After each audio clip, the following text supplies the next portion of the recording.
Yes, welcome into Sports Bit. Thursday, February 25th. Paulie Howard, Teddy Covers. Deep dive topic of the day, NFL win totals. They're out. Can you believe it? We'll get to line movers, play of the day, big show coming up, and of course, big game breakdown. We always start with a fresh take and a rant. You're hearing the big story about where will Kevin Durant wind up. If he goes to Golden State, Teddy, I'm done with the guy. Now, I've talked to a couple people about why would the Warriors make this move. They all said, well, they want to get better. What? They might win 75 games this year and go back to back. Why would you touch a thing if you're Golden State? Number one, because you can get him. Number two, the fact that you say, oh, if Durant goes to Golden State, I'm done with him. What does that mean? LeBron couldn't win a championship in Cleveland. He went to Miami. He had a core around him. And guess what? Guy's got 2 rings now. It's not like Michael Jordan and the Bulls didn't have help. Remember them picking up a guy like Dennis Rodman, sort of helped them win 3 more championships. To say, oh, because he can't do it by himself or because he doesn't want to go somewhere and start from scratch, that you're done with the guy. Doesn't make any sense to me, Paul. Wait a second. This is much worse than LeBron going to Miami. If this guy goes to Golden State coming off 2 championships and are you a competitor? I mean, you're just going to throw your hands up and say, well, if you can't beat them, join them. That'd be ridiculous. I do fill-in work for Fox Sports Radio. I'm not going to say, I'll go do updates with Coward or Dan Patrick. I've arrived, yes. Where's your competitive spirit? It'd be ridiculous if Durant goes to Golden State. Competitive spirit? What are you talking about? Kevin Durant is a grown man, okay? You make your decisions based on what's right for you. Kevin Durant is allowed to make his decisions based on what he thinks is right for him. If Kevin Durant wants to be the alpha male and say, all right, we're going to go wherever and be the superstar, he's allowed to make that choice. If he says, you know what, I want to go to someplace with a great organization, with a recent history of winning, where I've got a chance to put a ring on my finger, heck, we give him credit for that. We don't rip him for that. We say, good for you, Kevin. Good for putting the team ahead of yourself, not, oh, you're a pussy. You can't do it. That's ridiculous, Paul. Is this the new thing now? Barkley didn't call Michael Jordan. Hey, I can't win a ring. You're my buddy. Let's team up. Is this the new thing with what they did in Miami? And now if Durant goes to Golden State, I'll ask you, let me throw it back to you. Why would the Warriors make this move? If you're going to break the all-time record for wins and go back to back, why would you want to touch anything? Now, that's the interesting question. But let me talk about Barkley for a minute. Yeah. Barkley, guess what? He finished his career. Guess how many rings he has? The big goose egg, my friend. Yeah. If Charles Barkley had a chance to do it again, maybe he thinks about playing with somebody else and win a championship with them for a year. In retrospect, maybe it's a different decision. But you make the most important point here. It's not about Kevin Durant. It's about Golden State. Do you want to upset the chemistry of a team that is on their way potentially to a second consecutive NBA title with a big name signee who needs the ball in his hands? That's the question for Golden State. It's a Golden State question. It's not a Durant question in my mind. If Durant wants to go there, good for you. Go chase a title in the Bay Area. All right, good opening, fresh take. You're wrong, but in any event, that was a lot of fun. As always, bad beats and wrong sides. I love this segment. What do you have on bad beats, Teddy? Oh my gosh, brutal for Northwestern backers last night. You got the Wildcats +7. They lead at halftime. They lead for most of the second half. They led with 5 minutes to play in Ann Arbor. It's a 3-point game with 2 minutes left, but by the 40-second mark, it wasn't even close enough to foul.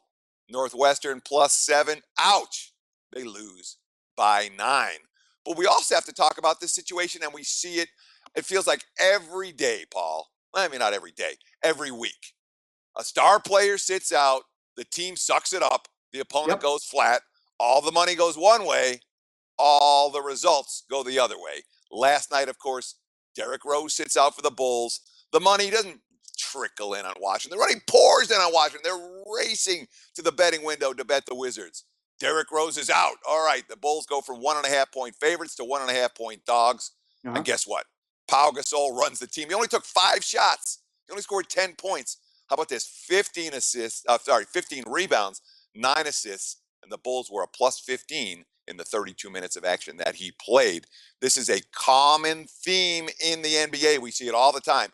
We saw it without Blake Griffin when Griffin got hurt for the Clips. And the market's like, oh, LA can't win now. teams can win without their superstars, and even the last guy on the bench on an NBA roster is capable of contributing. What happened last night? Clippers lost at home as 10-point favorites. Oh yeah, I mean, look at Paul Pierce. I mean, you know, when Paul Pierce went to LA, it's a guy who, I mean, I've been nothing but impressed with Paul Pierce's career. But look, he was wandering around aimlessly last night. 1 of 4 shooting, only Yeah. 1 rebound over 16 and a half minutes as a starter. The Clips -7 across those minutes. And Paul Pierce, since the All-Star break, he's made 9 shots and he can't chase opposing threes around the court anymore.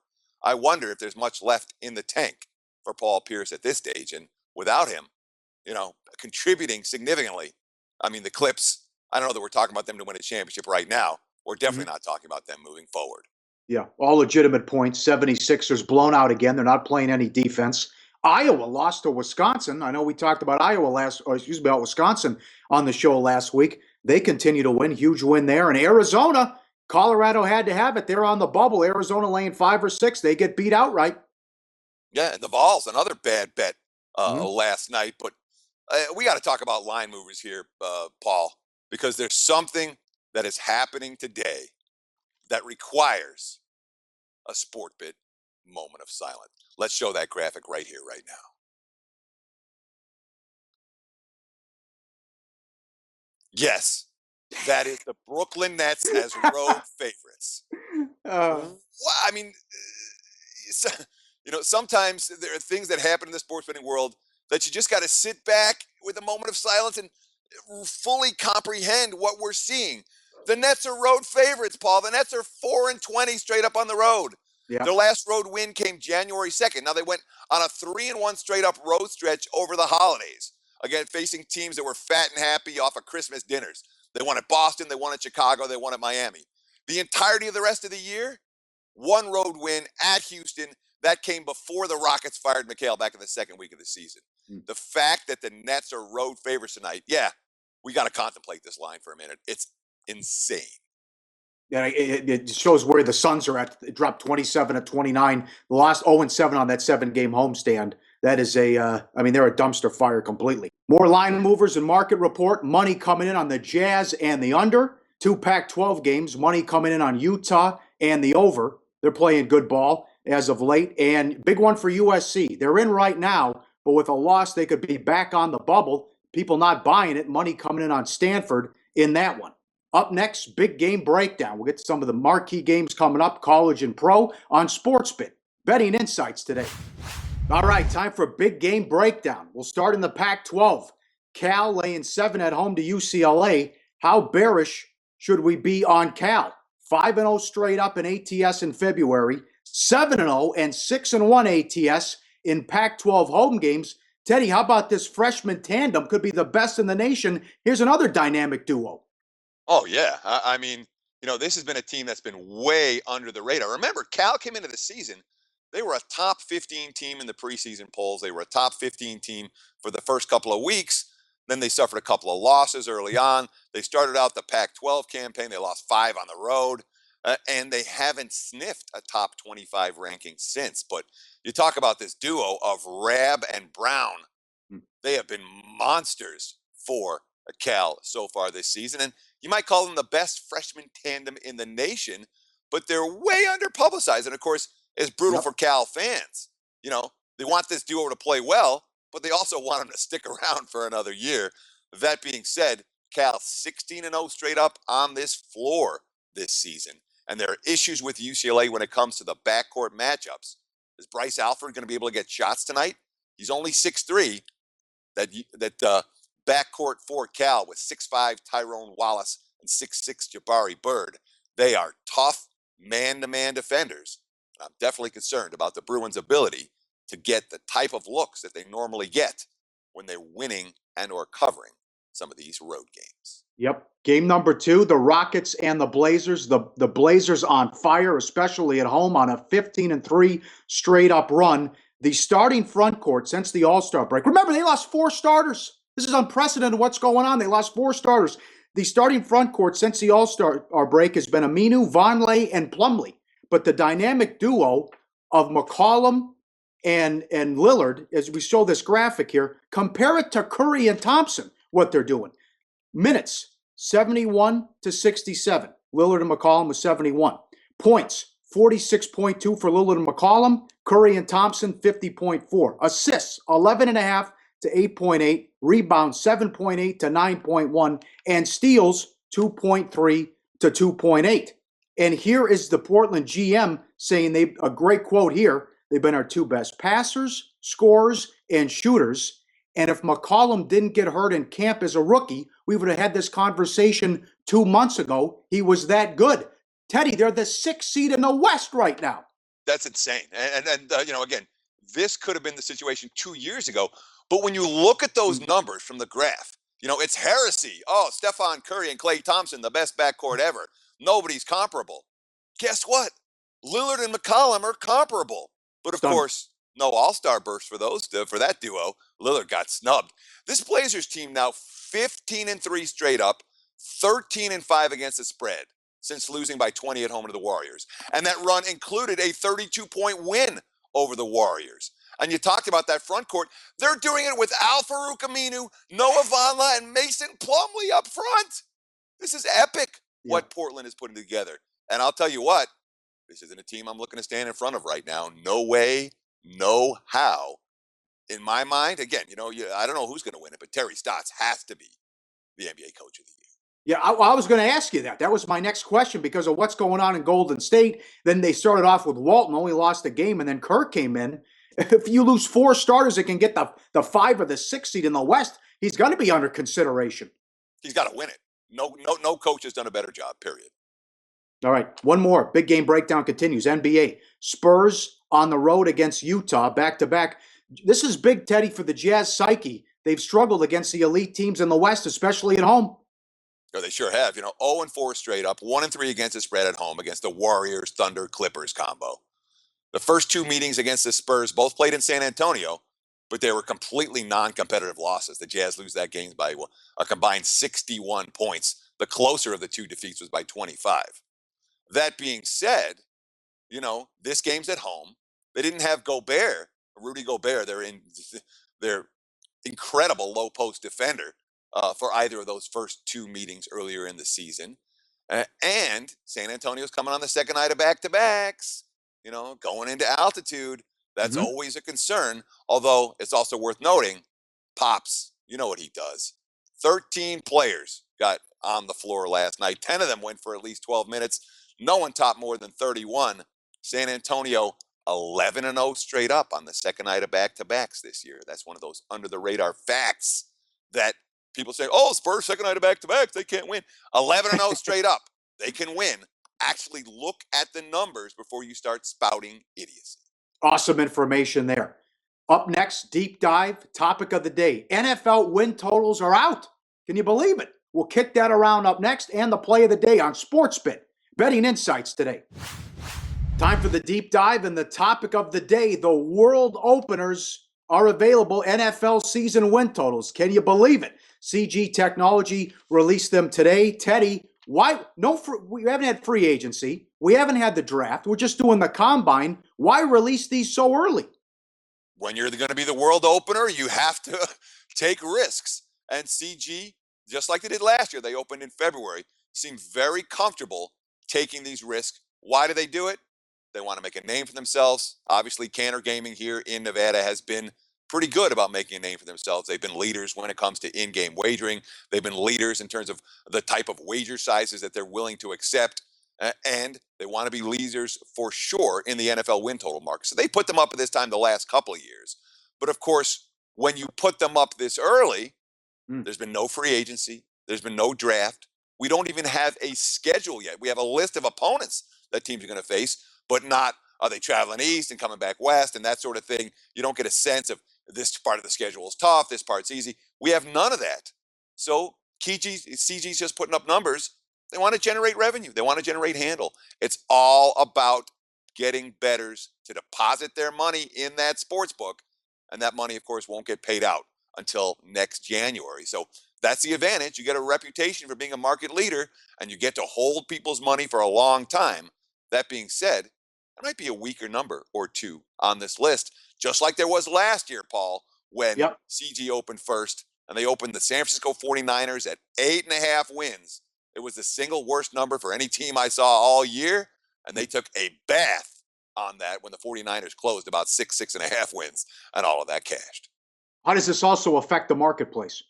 Well, what happens is, again, each individual book, this isn't a situation like a point spread where books are really going to copy each other, or a total, where books, it's very difficult to get away from the market number. When you talk about the season win totals, books can and do take opinions early on with these numbers. Now, as we start getting into the summer months in July and August, the numbers kind of get pounded into shape. But early on, books are willing to take opinions with their numbers. But nonetheless, what happened last year? San Francisco, I talked about the 8.5 wins. Well, the next books to post were like, oh, well, we better put them 7.5 wins because we know the money's going to come in the under. When in fact, it should have been 6.5 wins or 6. So even though these numbers aren't flat out copied, they still have at least some influence on the betting markets. And note, they don't really get pounded until a second book opens and bettors can say, I want to take the over here, I want to take the under there. And that's when the numbers really start to move. When these numbers open, we're going to see a handful of bettors go in today and Mhm. make some limit wagers. And then they're probably going to sit there for a week, a month, till the next book posts, the next major book posts.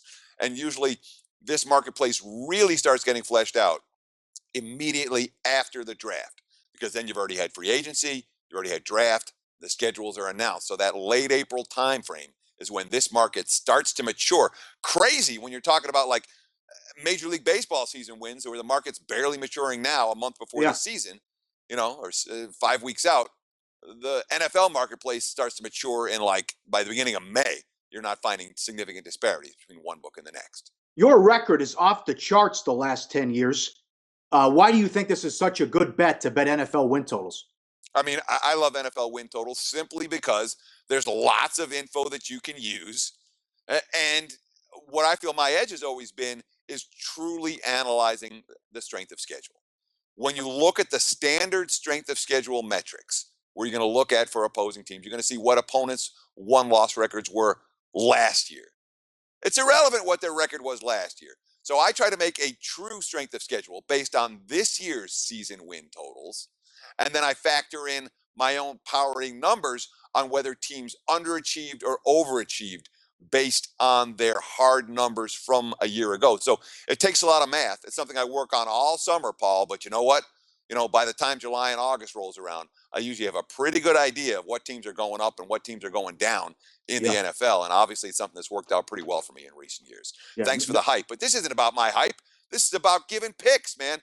Who do you like? First look. Now, we've done very little analysis, but gut reaction. First look. Who do you like off of these win totals for 2016? Patriots, ice cream, eat it up, Rocky Road. Every year it's some BS about, watch this team in the AFC East. Watch out for Miami. Watch out for the Bills or the Jets. It's all hype. New England over. 10.5 wins. New England over the years. 12 wins. 12, 12, 12, 13, 14, 10, 11 with no Brady, 16, and 12. Over 10.5 Patriots.